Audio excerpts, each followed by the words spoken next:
Good morning, everybody, and welcome to a review of Okitsura fell in love with an Okinawa girl. It's a long name. I'm just gonna go by the original title, that big old word, Okitsura. Okitsura. Yeah, let's go with that. Oh, yeah, let's go with that title.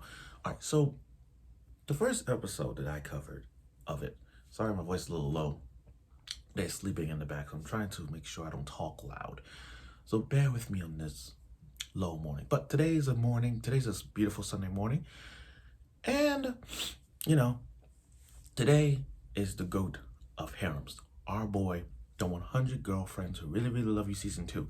The GOAT is back. Which, by the way, I'm going to cover it tomorrow morning when I wake up before I go to work. I just want to cover this show before I do this one. Anyway, the GOAT is coming back today, so I will cover it tomorrow. But let's talk about the Okinawa girls. You know, I watched the first episode last week, and I was thrilled to talk about this show because I think this show gave me like a certain thought on it. Like it didn't, like this first episode got me rolling. Watching the first episode it reminds me of the Hokkaido gals because it's cold now. We're going to the hot days. The Okinawa anime, Okusawa. It reminds me of Alia, who sometimes speaks in Russian. The only difference is she speaks Okinawan language.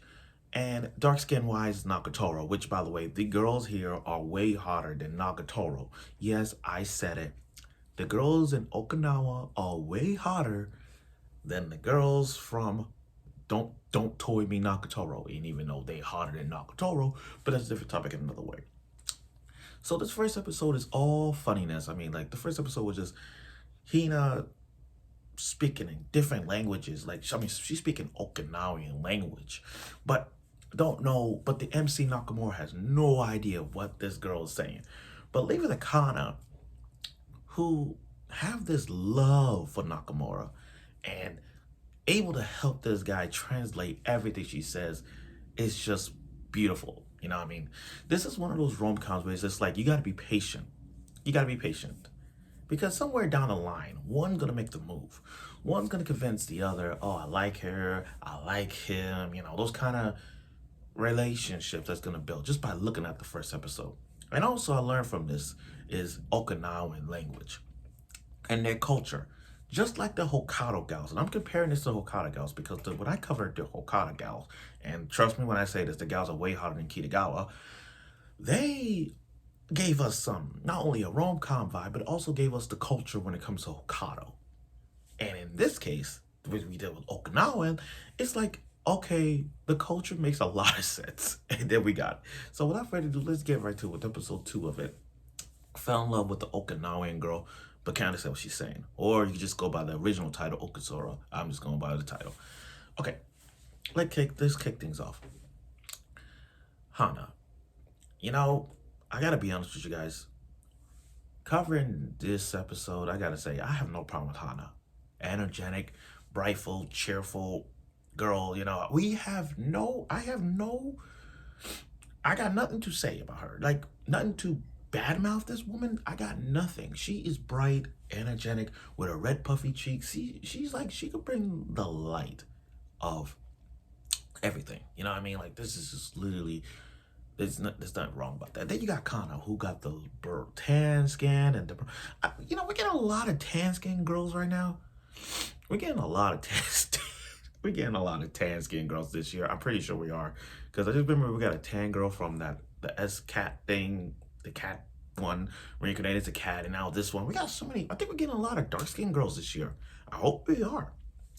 But anyway, you got this again misunderstanding languages. Hina kicked things up by saying Oji-san. Now, we all know what that means in a Japanese term thing, but not in an Okinawan language. So for him to just freak out over a misunderstanding language, which means fish, you know, it's just mind-boggling for him. But I'm like, wait a minute. When I saw him when Nakamura pull out the phone, I'm like, wait a minute. He translate what it means in fish. Why can't he use a Google? He has a phone. He can Google translate what Hina has been saying since day one. Since day one. Like, you have your phone, you know what that means by fish. OG South, you don't be by fishing Okinawan language. Why can't you translate that, whatever she speaks, and then you understand what she's saying? Like, that makes freaking sense. You got a phone. It's called Google Translate. Use it. Or Translate app. I have a Translate app. You know how many times I go to work and I was speaking another language? I could translate the app. I got an app. Sorry. It's easy to use. I mean, but now we know that guy with the glasses is actually Kana's brother. He's a brother. Okay. Now, we're already in episode 2. We already got a beach episode. Now, I'm not surprised. Now, something tells me I was a little surprised. Not big surprise, but a little surprised. Because rom-coms usually have a beach episode roughly between 6, 7, or 8. At the time. Like 6, 7, 8. But again, you're in Okinawa. I think we're going to have multiple beach episodes. I could be wrong. I mean, like, again, I understand it's Okinawa. It's an island. I get it. We're going to have a lot of beaches. I'm pretty sure we're going to have like about 1, 2, 3 beach moments. Maybe episodes. I don't know. But that's, again, I'm not surprised. I mean, I'm a little surprised by it. But again, we're going with a beach episode, and they're just setting up things. Now, now when it comes to beach episodes, I'm pretty sure people think about, oh, shirts off, go to the pool, go to the ocean, fan service, whoop-de-doo. We didn't get that. They're just setting up stands, they setting up parties, those kind of things. That's a little Okinawa thing. And then Hina went into this JoJo reference. Now, let me say this. Personally, I'm going to say this right now. I'm going to say this. JoJo, here's my hot take. You want to talk about anime hot take? I got an anime hot take for you guys. JoJo is the worst anime of all time. Let me say this again. JoJo Bizarre Adventure is the worst anime of all time. I hate JoJo. I hate JoJo so much that I'd rather watch School Days than that. I hate JoJo so much that I'm okay with watching any goreness that's better than JoJo. Can I say another show that's better than JoJo, even though I might be getting like cut off? Boku no Pico. But my point is, JoJo is the worst anime of all time. I hate that show with a passion. Now again, with a JoJo reference, like, I get it. Anime do have JoJo references. So I won't be like downgrading an anime just because they have a JoJo reference. When Food Wars had a JoJo reference, yeah, JoJo sucks. Give him props for the reference. So they don't get downgraded because of a JoJo reference. So I'm not even gonna like badmouth. I'm not even gonna badmouth the series. I'm not gonna badmouth the series, not at all. But again, the whole misunderstanding. I like how Nakamura brought the whole town down.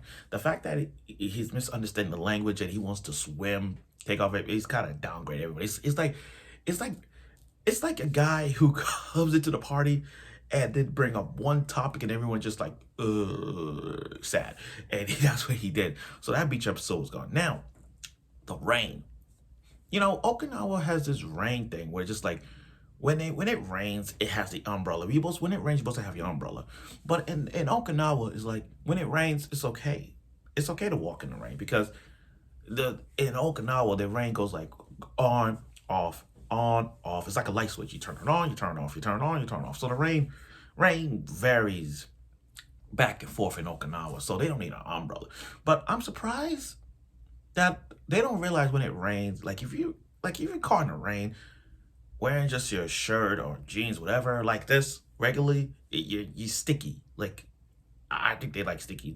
I don't know. But leave it to Hina to just cover herself. And she feels so embarrassed that his motive was just put an umbrella, but it didn't work out. Fairly embarrassed.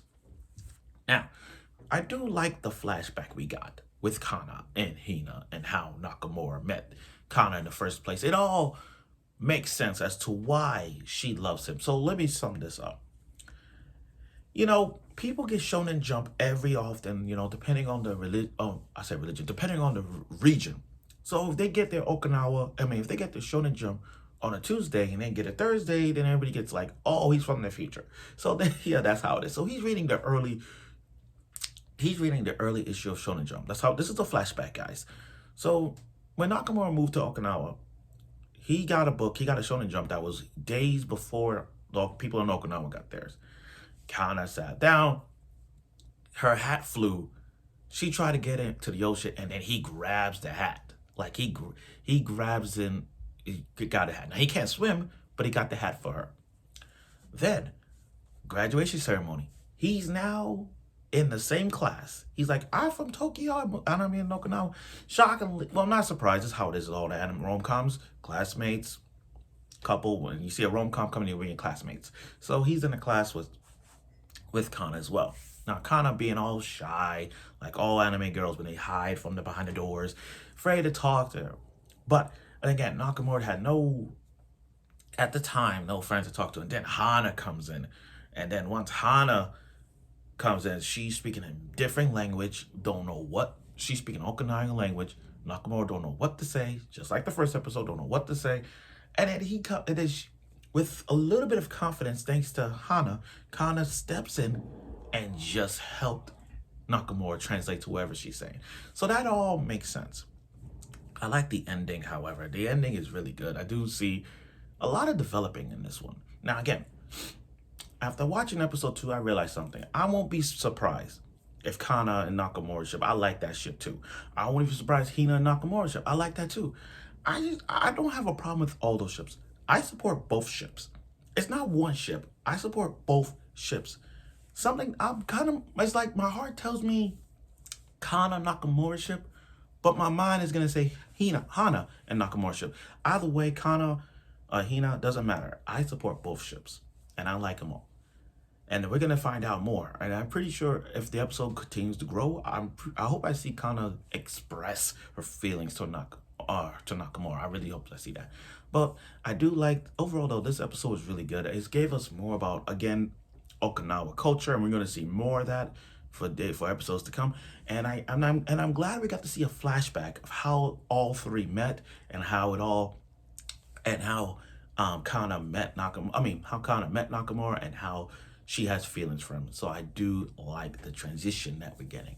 So, and again, thank you for watching my review of episode 2. And by the way, like I said, I'm still going to cover the 100 Girlfriends season 2 when it airs tomorrow. Personally, I'll do it, but I got to go to work.